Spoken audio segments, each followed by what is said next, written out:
Humor is important. Humor is important in life, humor is important online, humor is important in Oklahoma, and I want to talk about those three things. Starting with the biggest, broadest point, which is that humor is important in life, I think, for a lot of different reasons. They are outlined here on the slideshow. I will walk you through them.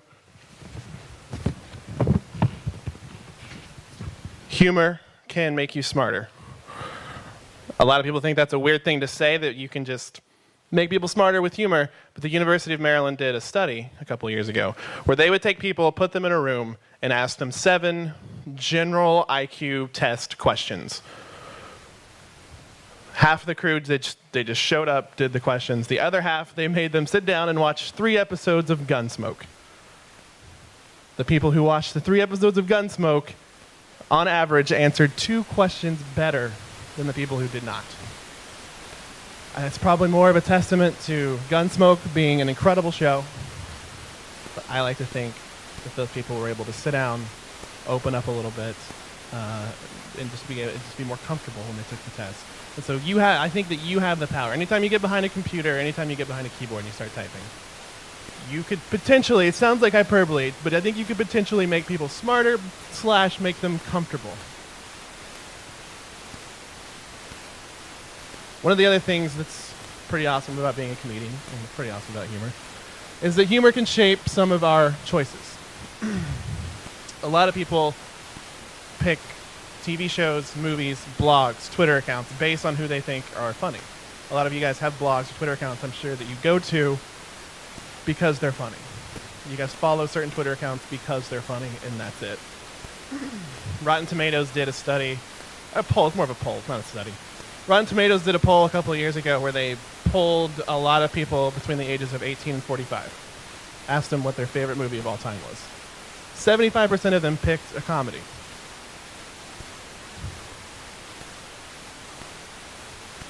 Funny things get exposed a lot. Not in a weird way. Funny things get retweeted. Like the 2 most popular shared retweeted things on the internet are news and jokes. Or funny videos, whatever, those count as jokes. News and jokes are the 2 most popular things. Those are the 2 easiest, best ways to get to the people. One of the most important things that I feel like I can say here tonight is, tonight, is this. Being funny and having a good sense of humor are 2 totally different things. I'm not going to teach you how to be funny. I'm not going to tell you how to be funny. The point is, you should have a good sense of humor. Know your audience. Know what they think is funny. The people who are funny are comedians. The people who have a good sense of humor are people like Judd Apatow, Lorne Michaels. People who know what's funny, who know how to spotlight that, who know how to showcase that in the best way possible. When I'm on the internet and I'm following people, I put them into categories. The first big point I wanted to make was that humor is important in life. The second thing I wanted to stress on was why humor is important on the internet.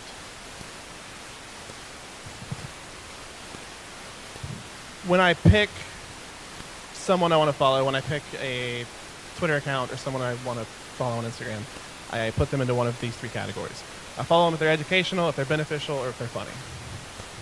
The educational people are, CNN, breaking news, people who pass along information. That's what educational is to me. People who take something, relay that to you. Now you have information you didn't have before. Beneficial to me is people who can enhance your life. People who will give you coupon codes like the Coupon Kid. Great follow on Twitter. People who will help you save money. People who will help you get things that you didn't previously have. Those 2 things are kind of hard to do if you're just a normal person. If you're just a normal person, not a journalist, you're not going to be educational. If you don't really know business, you're not going to be beneficial probably. Being funny, I think, is the easiest.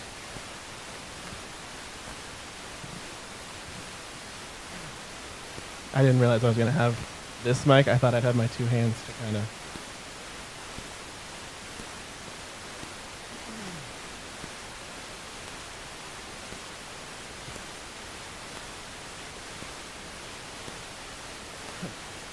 I heard that. if you're online and you're like a brand, perhaps. I know a lot of you guys work like sharing social media for companies, for brands. It can be hard. It can be hard to be funny, like especially if you are a crappy fast food Tex-Mex brand or someone who makes deodorant. Not something you're going to seek out on the internet. Now, you're not going to get on Twitter and be like, I should follow Tex-Mex or I should follow deodorant. But they're hilarious. Twitter has allowed Taco Bell to expand its audience by a ton. Just making this slideshow, I kept seeing the Taco Bell logo, and I went like 4 times. They get, obviously brand recognition. Seeing their logo puts it in your mind. Taco Bell has like 1.5 million Twitter followers. So every time one of their hilarious things gets retweeted, that's that many more people that are seeing their logo. Old Spice, which I think is even funnier, has 225,000 Twitter followers for no reason. Like, they're a deodorant brand. There's no reason a deodorant brand should have 225,000 followers. But they do.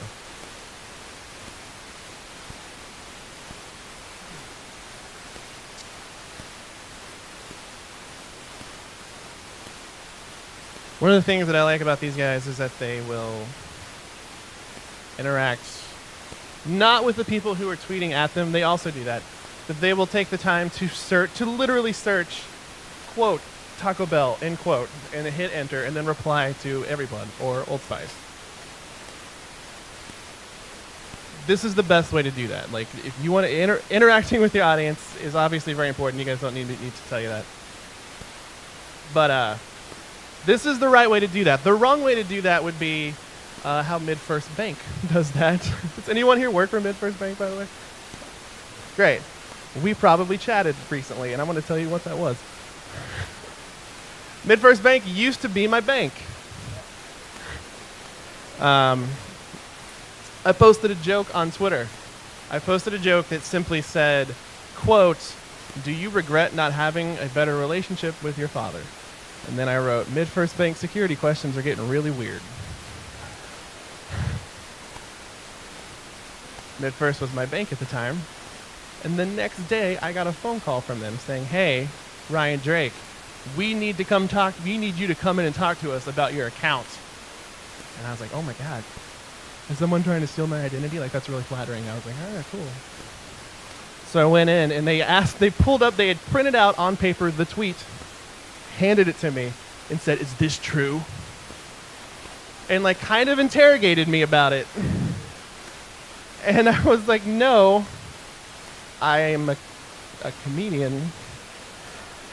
I dabble in comedy every now and then they're not my bank anymore.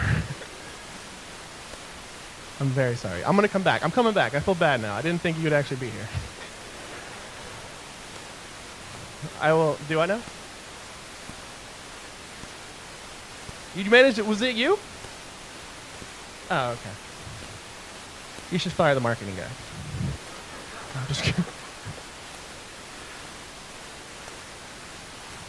Thank you. Thank you. Chase Bank sucks too. I'm going to come back. I'll come back. Don't worry.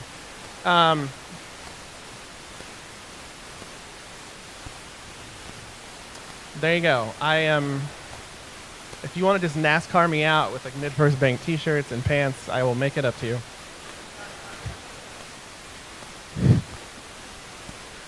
It's like, Confluence was good. Then he put those MidFirst Bank pants on. It got weird. MidFirst Bank made it not enjoyable. Taco Bell and Old Spice, they make their interactions enjoyable. That is something that I want to do with you guys this evening. Oh yes, they talk with each other too. One of the things I want to do with you guys this morning, I keep saying this morning, is I want to make the situation enjoyable.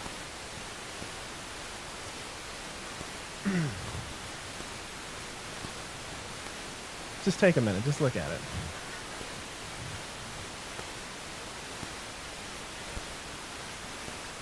All right. If you want to put that on your MidFirst Bank website, that'd probably get a lot of new people to sign up. All right, anyway. Make the situation enjoyable. Interact with the audience. The best way to make it enjoyable is to make them laugh, is to keep it funny. If they say something and you don't really know what they're saying, just make a joke about it. You guys are still friends after that.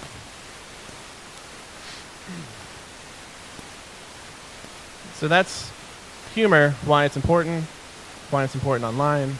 And now I kind of want to talk about why it's important in Oklahoma. I started doing comedy in 2007, and I started writing jokes in 2007. I started doing comedy in 2009. And the in-between time, Sherry actually kind of touched on it when she said within the last 5 years, the food scene has grown and changed so much. I think in the last 5 years in Oklahoma, everything has changed so much. Like, there's a scene has emerged here. And a lot of you guys are, I mean, most everyone here is from Oklahoma, right? Like, there's not a lot of out-of-towners here, right? Anyone from out of town? You're from out of town? Where are you from? North Carolina? You came here for this? Wow. That's great.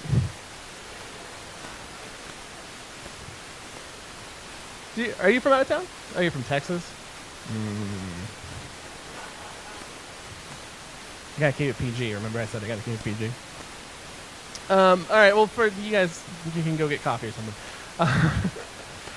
This is Oklahoma. A scene has really, really emerged in Oklahoma City. In 2007, I started writing jokes, and I was like, I gotta go to Chicago. Chicago, LA, New York are the big three when it comes to comedy. I gotta go to Chicago is what I thought. I want to go to Chicago. That was my plan. I told my friends, I told my family, I'm moving to Chicago. I'm going to be a comedy writer. That's what I want to do. Within that time frame, I started noticing a scene emerging in Oklahoma City. People like Dan Gordon, R.I.P. People like Dan Gordon, Ryan Parrott, Rex Barrett, Sherry Guys started kind of emerging as like a scene started to like kind of appear in Oklahoma City. And those people helped me promote my comedy shows. And not only that, they started hiring me to host their events. And it became kind of a thing where it's like, wow, I'm doing okay here. Like, do I need to move to Chicago? Is there really enough of a scene here in Oklahoma City? That was 2009, and I feel like there is.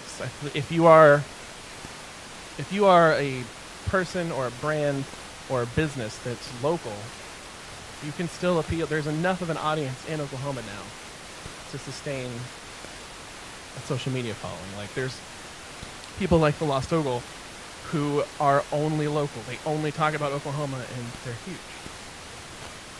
Some of my most popular tweets of all time were about just Oklahoma stuff. These people in California don't know who Ferris O'Brien is. They don't know what the conservatory is. The people who retweeted this or favorited it are people from Oklahoma City. There is an audience here that is receptive to your humor, to your whatever you want to put out there that's about Oklahoma. You know what I'm saying? Like, there's enough of an audience here. You don't have to be broad. You can know your audience. If you're a local business, your audience is Oklahoma. You can appeal to that audience. We had an earthquake once. This wasn't the right slideshow. I sent you a different one. But this is fine. That's fine. Thanks, Adam Ray. We had an earthquake once, and I tweeted that at like 1 in the morning. And it got kind of popular. And it's like a 1 in the morning on a Tuesday night tweet that people in California have no idea what any of that means.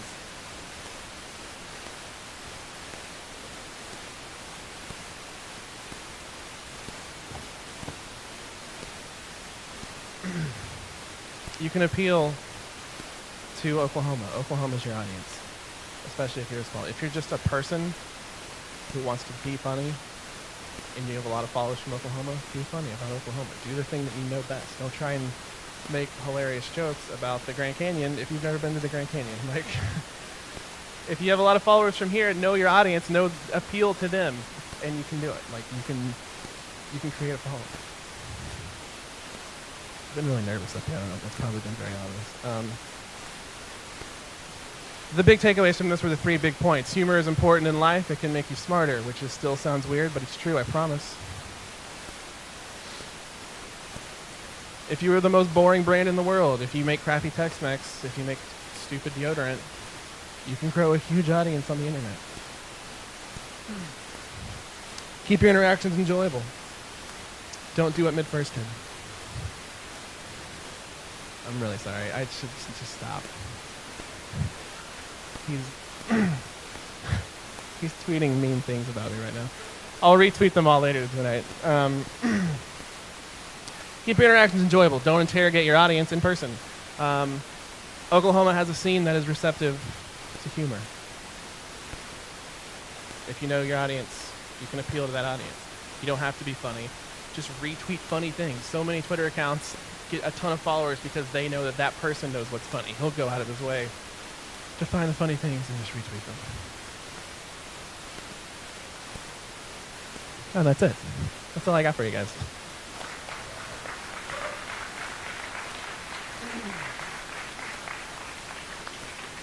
I wasn't ready to have 3 things in my hand. I thought I would have a lapel mic. Great. Thank you. And you really scared me for a moment there where you were like, oh yeah, this is a different deck from the one we showed you. I was like, uh-oh, we're about to enter. That's not the slideshow that I said. You know, yeah. Anyway. But that's cool. I I have a couple of questions for you. Sure. The first one is, while you were talking, it occurred to me. That I pace a lot? That you pace a lot, yeah. And the stage needs oiling.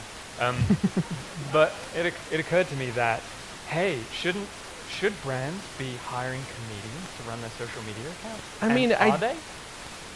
Yeah, as a comedian, yes, you absolutely should hire them.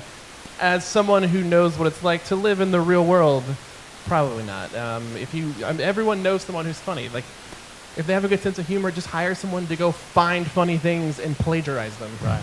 Like, find someone that'll find funny things and retweet them, share them, put their own spin on it. That sounds more like a brand. That's what a brand would do. Cut corners. Okay, advice on resources and ways for people to hone their sense of humor. You've shared with me, no, I'll let you talk. Wait, I shared with you what? No, go ahead. You shared with me that you have found improv value, and that there's a scene. Oh, yeah. Oh, you mean offline? Anyway. I mean, improv changed so much about my life, which sounds weird, sounds like extreme, but it really did. Taking improv is not just to be funny. If you take improv classes, and we have a really good improv scene in Oklahoma City. I don't know if a lot of you guys know that. We have a great improv scene. There's a group called OKCimprov.com you can go to, you can take classes. Taking those classes, it changed the way I think about situations, it changed the way I process information, it just changed the way that I interact with people. It helps you know how to, it helps you know how to talk good. And it's not about being funny, it's just about improvising. Improv audiences will literally laugh at anything. If they know that you made it up, they'll laugh at anything you say. It can be the most disgusting, terrible thing, but they will laugh at it.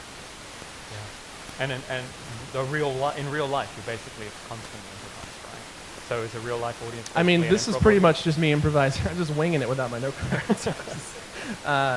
I mean, yeah, if you want to look at it that way, real life is improv. Every interaction you have, improv will change the way you think. You yes and people. You say yes to more things and try and build on that conversation. That's what they teach you in improv. And some of those things that I learned, I have applied to my stand-up. Some of those things that I've learned, just from doing improv scenes, I've taken bits and pieces of those scenes and moved them over to my stand-up. Before I open the questions from the floor, would you mind if I plug your live show? Is it on iTunes yet? No, it won't be out for a couple months. Okay. Probably November. So in November, if you can wait that long, there will be a live show on iTunes that you can download. You came to it. I know. You were there. Yeah. I was there, and it was great. I recorded an album a couple weeks ago, a comedy album, my first comedy album, and it'll be out in, I think, November. Yeah, I highly recommend it. I laughed my bottom off. Thank you. That's very nice. It's cute when you say it because you have the accent. It's fun. All right. So questions from the floor. Here we go. Yes, sir.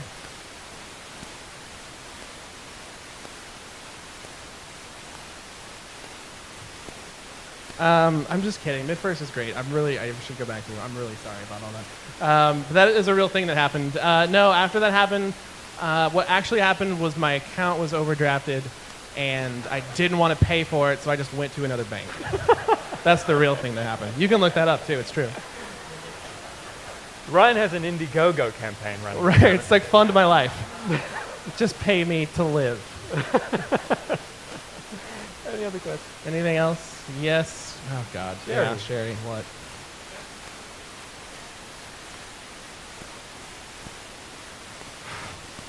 That's a loaded question. I'm gonna go ahead and say Sherry Guys. She was pretty fun. We hung out a little bit. She drove me around, and I met a lot of cool people through her at South by Southwest. So thank you. Are you going again?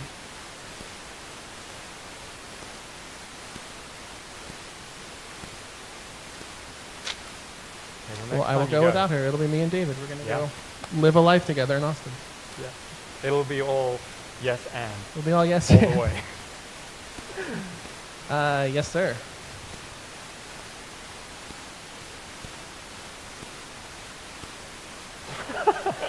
Yes.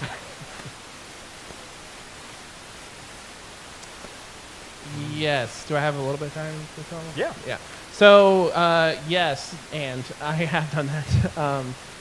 When I was younger and dumber, when I was like 20, 21, that was my goal, was to be like shock jockey douchebag on the internet. And I would tweet things all the time. People would be like, that's terrible. But somehow people would get retweeted a lot. And I owned it. I was like, yeah, I'm the jerk on the internet. And I realized when I turned 23, 24, that's stupid. Don't be that person. You lose a lot of friends. You lose a lot of followers. There have been times where I've tweeted things that I thought were funny that I did take down. After fighting it, I was like, you know what, you're right. And I took it down, and I apologized. Yeah, there's one other story that's kind of sad. I'm not going to share it. Okay. You can tell me later. Okay. Okay. Any other questions? About those what? Oh, are you the guy that runs that? Oh. Is he here? Is he Canal here? Goats? My girlfriend showed me that account recently, and it's really funny. If you guys don't know who they are, they're a bunch of goats who play on phones, and they mow the grass at the canal. Other funny accounts. It's canonical. Who else should we be following for funny people? Oh boy, locally or Local. Spencer Hicks, definitely. He's my ginger dreamboat. He's one of my best friends in the world. He's the funniest dude I think I've ever met. At Spencer Linux.